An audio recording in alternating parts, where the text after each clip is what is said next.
So today we're going to be going over some 2021 Inventor iLogic enhancements, specifically for drawings. But without further ado, I think it's time to start getting into our regularly scheduled programming, and programming specifically because it has to do with iLogic.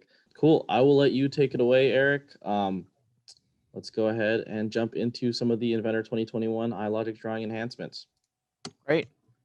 So you guys might remember a couple years ago, I did a presentation about how you can automate adding dimensions into a drawing. That was actually kind of a long session. It involved a lot of complicated programming. We actually had to do it and explain debugging so you can understand, as you're walking through your long bits of code, that you understand, what might be going wrong.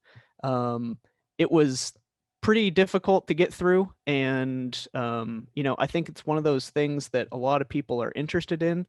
Luckily, Autodesk went ahead and added some iLogic snippets that turned a couple of screens worth of code into 4 lines. And we're going to go over not just the dimensions today because it's so much faster that we're going to get through it pretty quick. We're also going to show you how to use those same snippets for adding leader text and balloons. And we're going to show off how to do this in both the part and assembly environment on the drawings.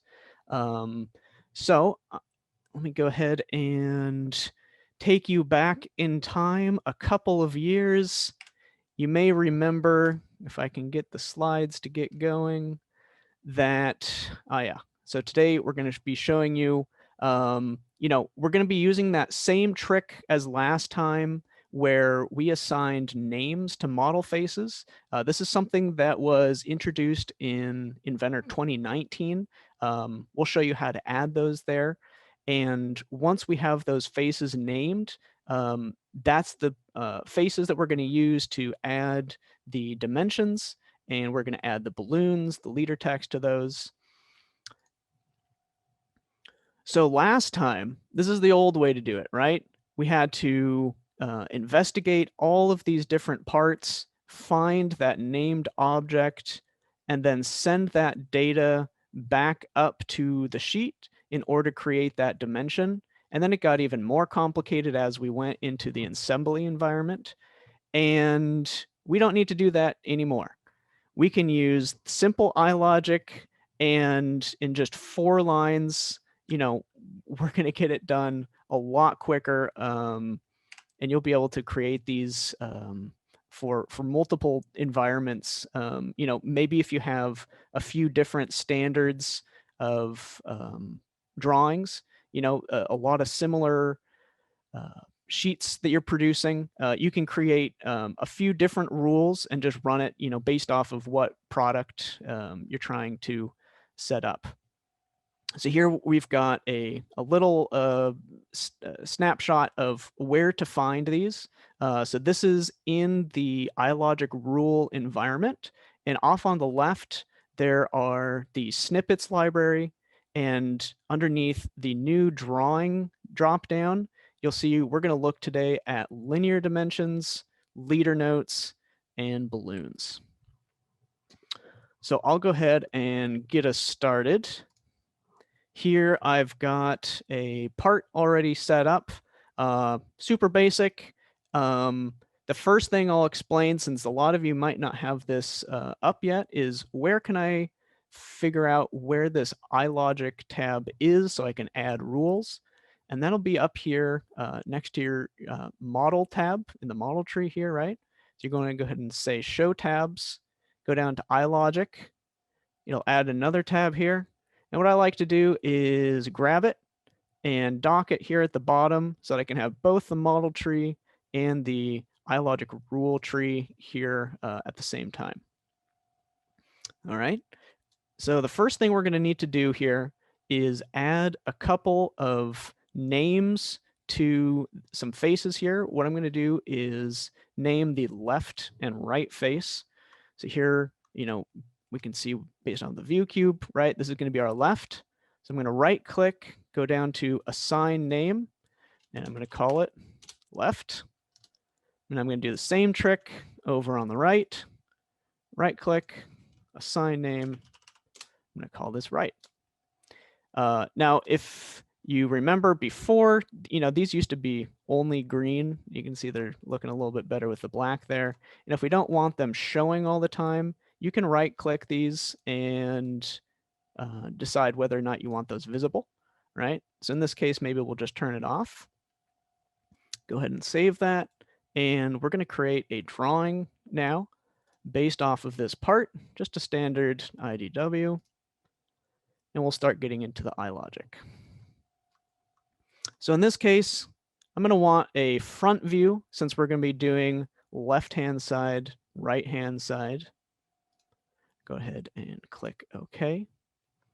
And we're going to create our first rule here after I zoom in a little bit so we can take a look at what we're going to be seeing easier. And we'll call this add dimension.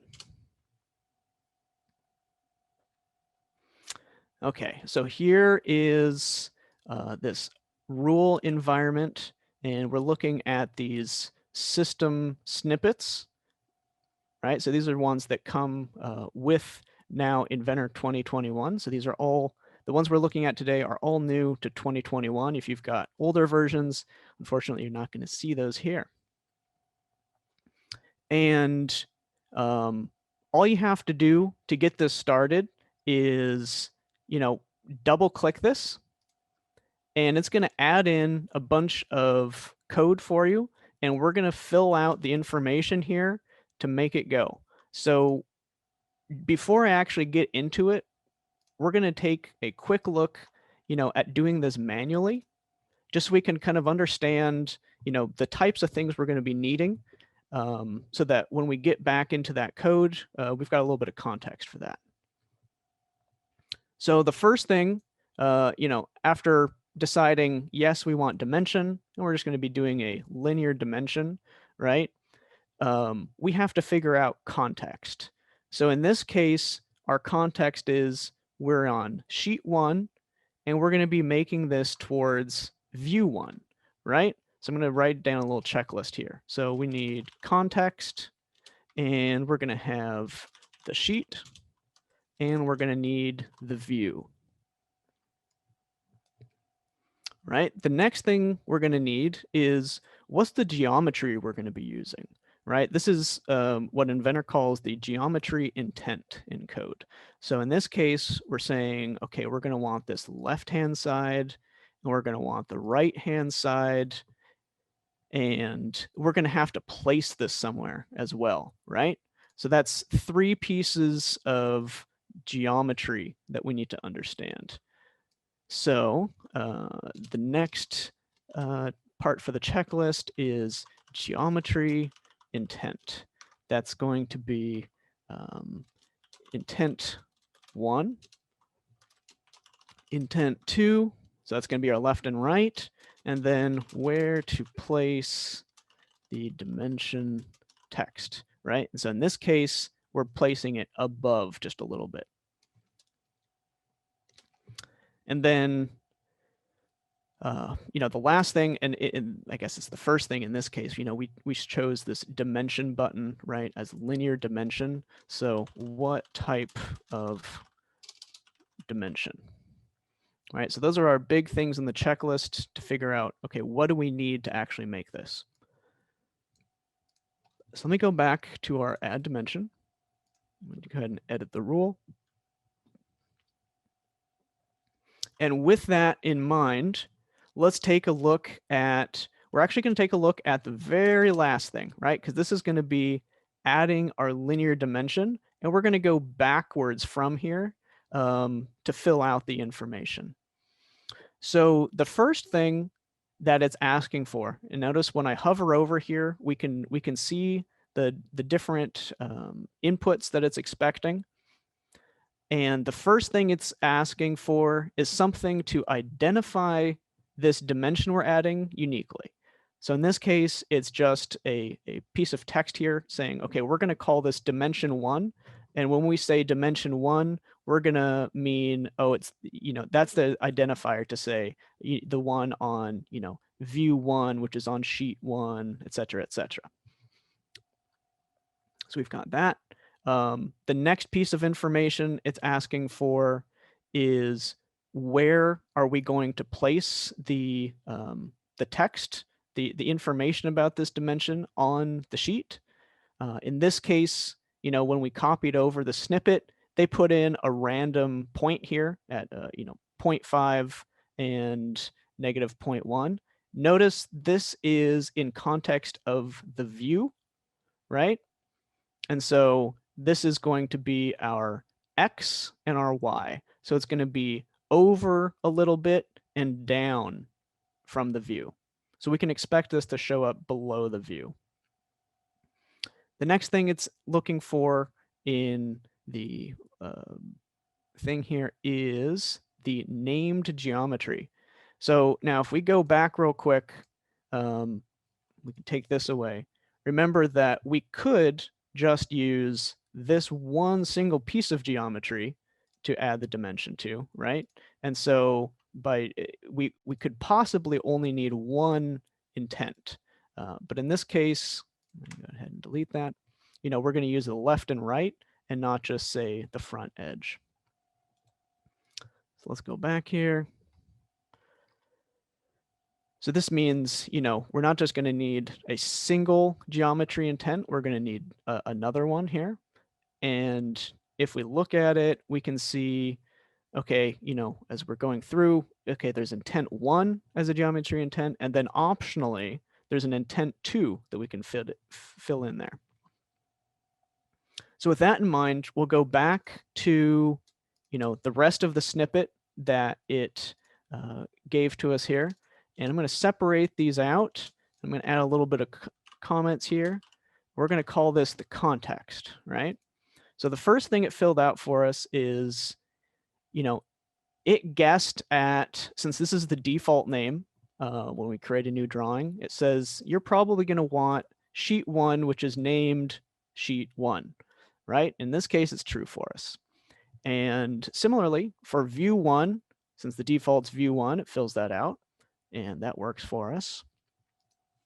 And the next part, so on the checklist here, it's like, okay, we've got the context, we've got the sheet, and we've got the view. So the next part we're going to grab is the geometry intent, right? So they've got the first snippet here ready for us, but let's say we're going to go left to right. So the first one we're going to grab is left, because that's what we named that left face. And we're going to copy this, and we're going to make a second one for the right. Now, importantly, you've got to make sure you make a new variable name for the second one. And then we don't want left and left, we want left and right. And so now we've got our geometry intent. Right, so we can check these off the list. Yes. Oops.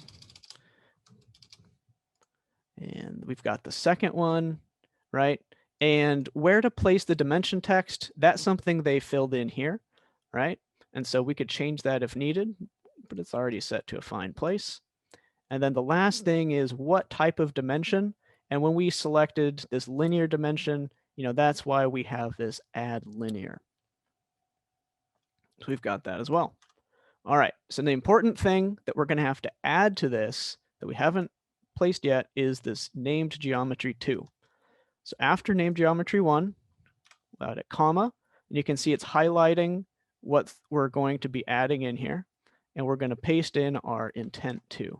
So it'll be named geometry 2. All right, so I'll go ahead and save this. We'll do a save and run. And there we go. So this is what we expected.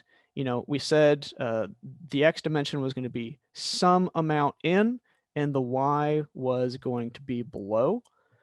If you want, we can edit some of those values so we can see a little bit better, what these might affect.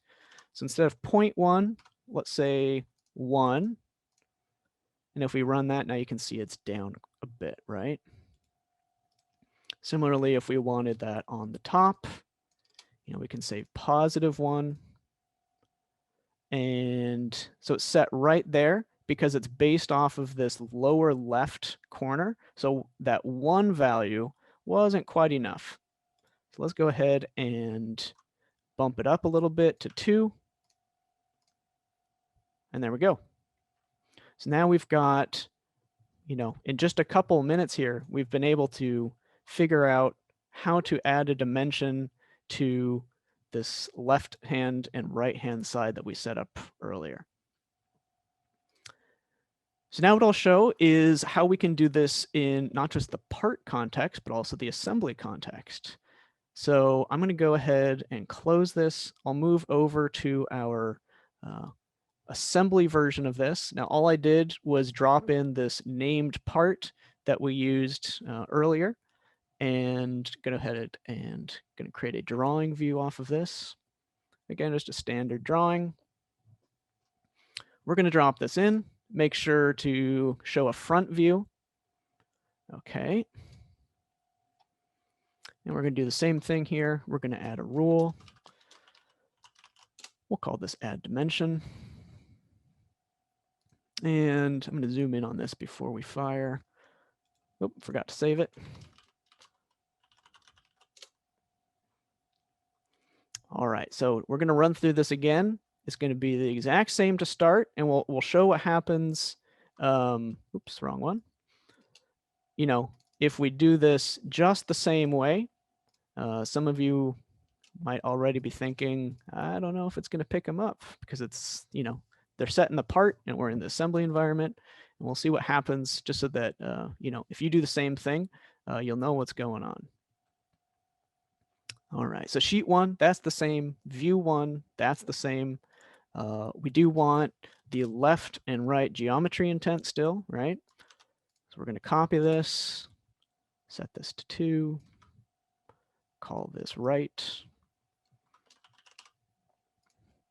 We're going to add this geometry intent again.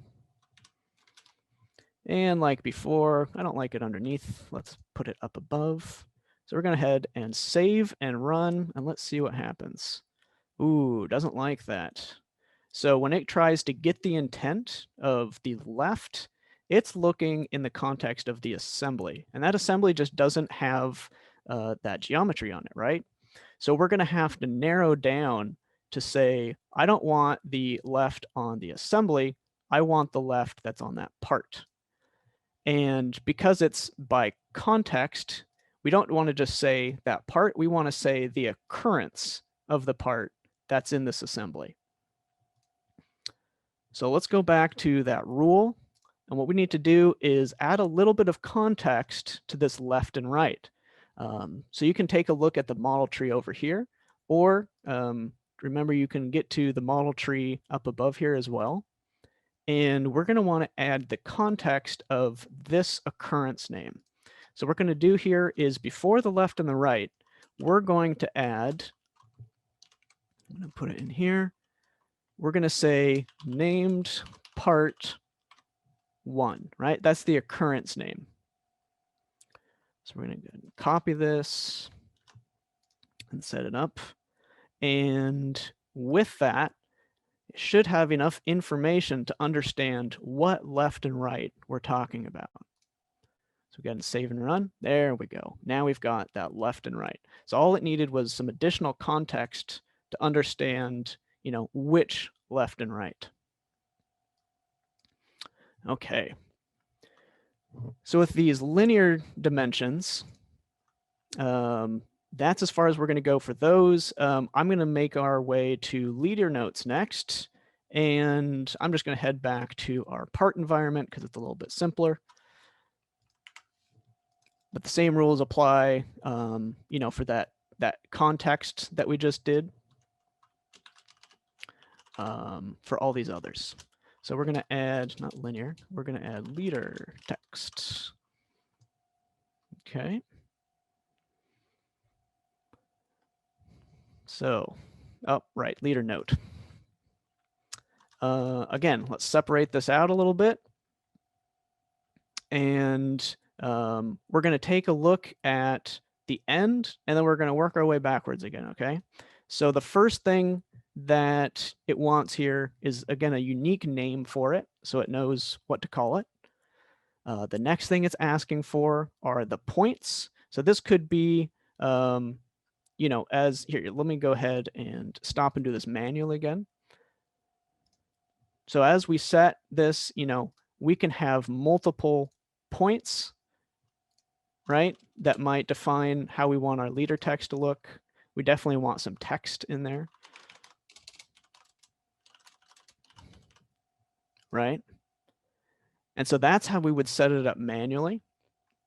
And so we have to do that same kind of trick as we're thinking about that, you know, how do we do this manually? Because that's informing how we do this automatically. And so we've got the unique name for it, right? The second thing we did when we placed manually is we added all the different points.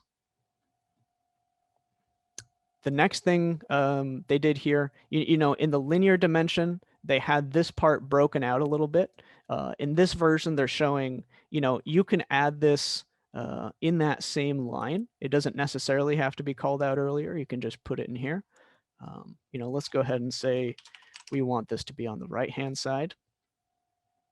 And then the very last thing, they're calling it formatted text here. What they mean is what should the text for this, you know, leader note actually say, right? So in this case, they put in, you know, some random text here about a diamond knurl. I happen to know these numbers are a little aggressive, a little high. It's going to throw us off the screen. So I'm going to just take that from the hundreds to the tens. We'll go ahead and save this. Okay, so sheet 1, view 1, all that seems fine. And we're going to attach it to the right-hand side. Go ahead and click run, and there we go. Add it in there. All right. And the very last one, we're going to add a rule for the balloons. So let's say add balloon. That's not how you spell balloon. And we'll go ahead and add this snippet here. Right? Okay. So, oh, doesn't like that. Give it a sec. Let's go ahead and do the same trick here with ballooning, right? Let's do it manually first so we can kind of see what we might need for the automatic. So in this case, we're going to need the object to balloon. And it's a little bit funny, right, in the part environment, because normally you do this in the assembly environment, but you can also balloon the parts here. We're going to have to select where we want the balloon, and really that's about it. Just where, what thing we're ballooning and where to stick that balloon. Let's go back to it. Here we go again. We're on sheet 1 and view 1 still, right? And in this case, you know, in our last one with the leader notes, they added where to place those leader notes in line. In this case, they broke it out. That's fine. I kind of like how they're showing the different examples because you can see, you know, different ways of getting to your endpoint. In this case, a little bit of a difficult name to read, but you know, that's the points that we're going to throw that balloon at. And so if we look at the add, we can see, okay, we've got a unique identifier name. We've got where we're going to place it. We've got, in this case, you know, they want to know what is the intent we should place it on. Looks like they might have made a typo there. So I'm going to change this to view 1, not front view. And you can see they're setting up this, since this is so commonly used in the assembly environment, right? They have that context of, hey, I want this to be part of this occurrence, and we're going to be looking for this face. Well, in this case, we don't need that context, we just want to say, hey, let's throw this over on the right. So go ahead and save that. We'll do a save and run, and there it goes. So we've got our balloon. All right, so I know it's kind of a whirlwind showing these off, but you know, that's what we have recordings of this for. I wanted to go through the many different contexts, because there's a lot of way to skin a cat here of, you know, declaring your variables before, adding them in line. Between all the different examples here, we've shown, you know, the majority of ways to set that up. Really, that's a thing of personal preference most of the time. What makes it the most easy to read, to understand, you know, that kind of takes priority over pretty much anything else. Is that when you look at it later, when someone else has to look at later, do they understand what's going on, you know, at a glance? All right, Nigel, do we have any questions that came in from this? You want to take a look? I'm taking a look. There's a couple of questions. Do you just want to start going over them all, or did you want to just take one specific to this section? Let's just start taking one by one. All right, cool. Is there a way to use the simplified iLogic code to add ordinate dimensions? Ha! I was actually looking at that last night. I don't believe so. I think we just have the ones that are shown here. Only something, you know, to throw at the idea station, the Inventor idea station. They do take those pretty seriously, and I think with everything they've got here, you know, adding ordinate shouldn't be a big deal for them. But I mean, hey, I'm not writing it, so I don't know how difficult it is. But that's definitely something to throw on the Inventor idea station, because I think that would be super helpful.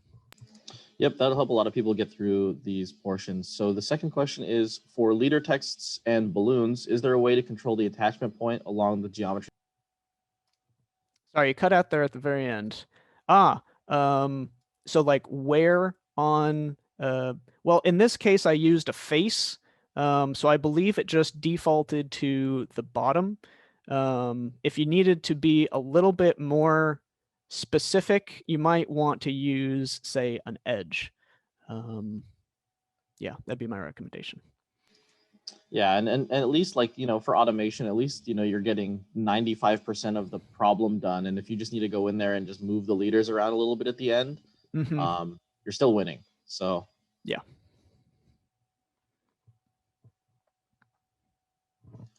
How does this all look with assemblies where you might have multiple parts with the same, like, face name, for example? Right. And so that's where this context becomes really important, right? So if let's see if I can do this real quick here. If I place in another one, there we go, right? And let's just get this, that'll work. Okay. So if we go back to here, right, and we want to specifically add it, you know, if we were to do it manually, right, we want to add it to the one we see here, right? So how do we make sure we're getting the right one? There we go. Let's go delete that. What we're going to want to do is, when we're looking at the intent here, we're going to want to make sure we've got the context right for the occurrence. So in this case, you know, we're going to want this occurrence 2. So if we go like that, save and run, you can see it set it to this second occurrence here.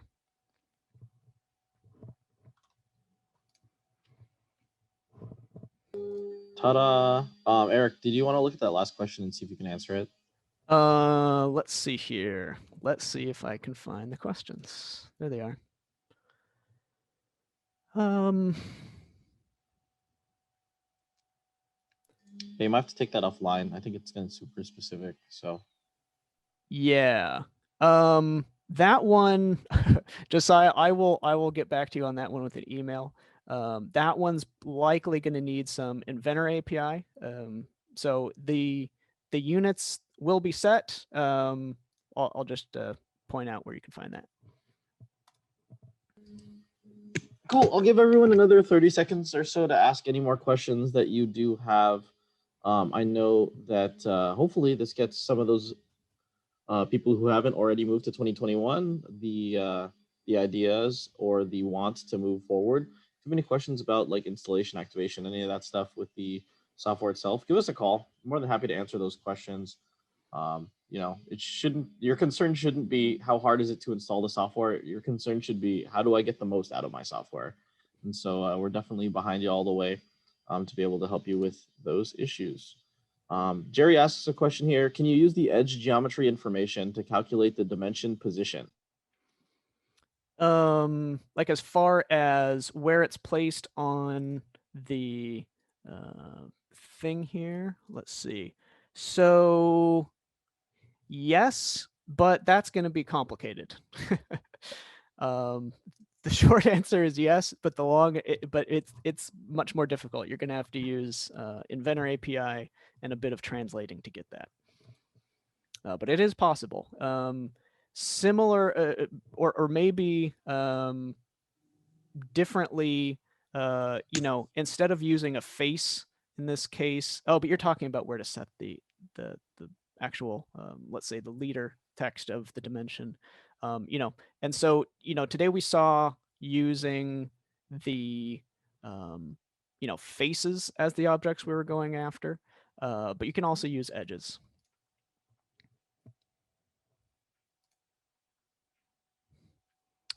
I'm seeing another question come in here. Did I establish which side was actually right and left? Yeah, so let me go back to showing how I did that. You know, what I did is I took a look at how I was currently designing this, what I had my view cube set to, and my coordinate system. What I did then was I added some named geometry to these left and right faces. So let me go ahead and let's say delete this one. We can redo this. What I did here is, since the view cube is telling me this is left, I'll go ahead and use that same context, and we're going to go ahead and say assign name, and we said left. So, you know, this could be anything. It doesn't have to be left and right. You know, it could be, you know, maybe this is where it mates up with, you know, a bolt. We want to call it bolt mate. You know, that's fine. When we go in to our getting the intent here, instead of calling it left, we call it bolt mate,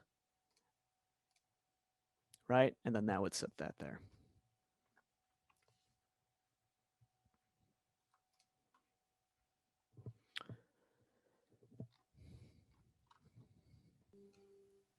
All right, what else is there? There's a lot of stuff coming through here, Eric. So can we add titles to the views? Oh, I'll get the last one just real quick. Yeah. It's a follow-up to what we were just doing there. This was a feature that was introduced in 2019 as far as naming these faces. So starting in 2019, they added that, as well as a smaller amount of iLogic code to start using these objects for geometry intent. So there's some other stuff you can do in previous versions, 2019, 2020, with these named faces. They just expanded in 21 for these drawing automation parts.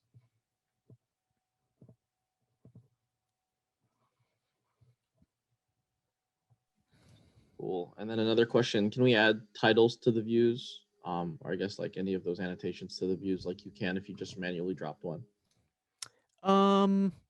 If I'm understanding the question right, is it, do I have to call it view one? Help me clarify if that's not the intent you're going for there. But yes, you could rename this. It doesn't have to be called view one. You know, you could rename it to say front, right? And then when you're going to ask, hey, what view am I looking for? Instead of that view one, you would ask for front. I guess it was already there, so let me just run it again. And there we go.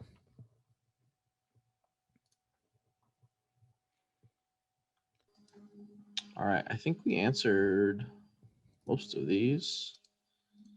Let's go through here. Again, is it better to use the geometry for this or the attribute helper? Is there a way to lock the named geometry so people can't remove them from the models? Okay, those are some really good questions. So it's basically the same thing. Let's see if I happen to have, I do not. Let's see if I can bring it in.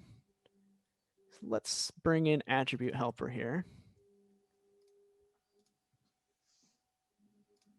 If I open up attribute helper, you can see they're actually part of, they're an attribute. That's really all they are.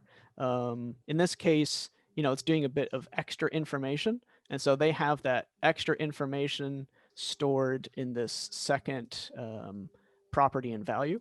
But you can see those names are set here. I really don't recommend touching any of the named geometry information through here, but it's certainly something you can read.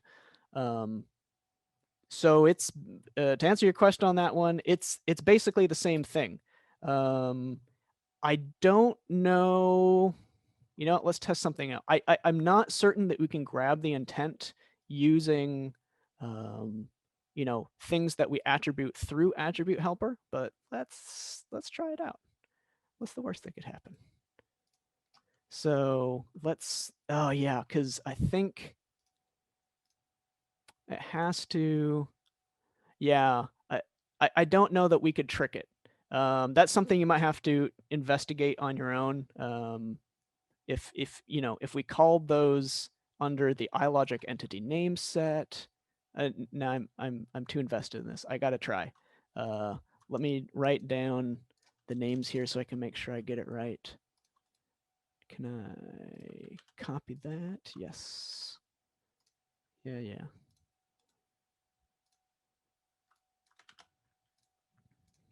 Let's see if we can trick it, because I'm really interested to know. So this is that, and the name is going to be that, and let's see, oops, didn't quite get that. It's gonna take too long, but there's a chance you might be able to trick it. It's probably going to be unstable if it does work, just because that's not how it's supposed to be used. They kind of make some assumptions that when we do that find intent iLogic snippet, it's looking for those very specific attributes. So you might be able to.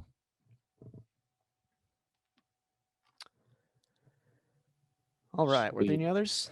There was a YouTube question about like having the leaders not cross lines.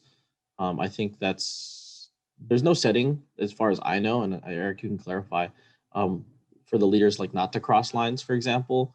But like with all automation, like at least you're getting the large chunk of the work done. And a lot of our customers do this, right? It's like they use automation not to complete the entire project, but to get all of like the monotonous, repetitive work done, right? And like for example, adding dimensions, adding leaders, adding balloons, things like that. Yeah. And then you spend your 5% at the end, you go back in there and you make sure everything's correct, right? You move some leaders around, stuff like that. So honestly, even if it doesn't get you 100% of the way there, it's good to take a look at automation, because you can stop doing these repetitive, monotonous tasks and do more fun stuff, like automating more stuff. Yeah, for sure. One of the use cases for this might be, let's say you make custom tables, right? And every table you make, you're going to have to make the same drawing, and you have to go through, you have to dimension, 10 different things in the exact same way. They just, each table is identical except for, the height, width, depth, maybe the legs are higher or taller or smaller. That's the perfect type of example here where you can set up a rule that lives in your drawing template, and every time you bring in that view of the assembly you made, all you have to do is run that same rule if on your original part, you have the top of the table labeled, you've got the left and right, you've got the different leg parts.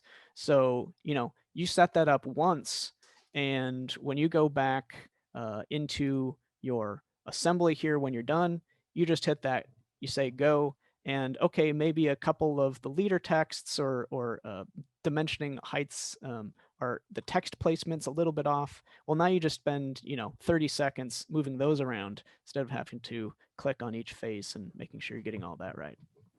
Yep, absolutely. It gets rid of all of the quote unquote hard work, and then you just got to make it look pretty. So it's Yeah. makes everything a little bit easier for you. I think that's everything. All we have time for today, Eric. Again, thanks for joining us.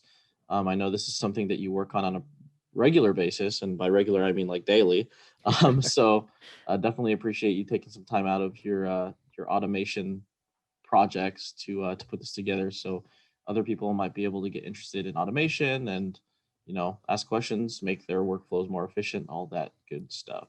Oh yeah, absolutely. After I saw this pop up in the, what's new in 2021, I knew I had to do it since I had done that last one a couple of years ago. So it's just so much easier.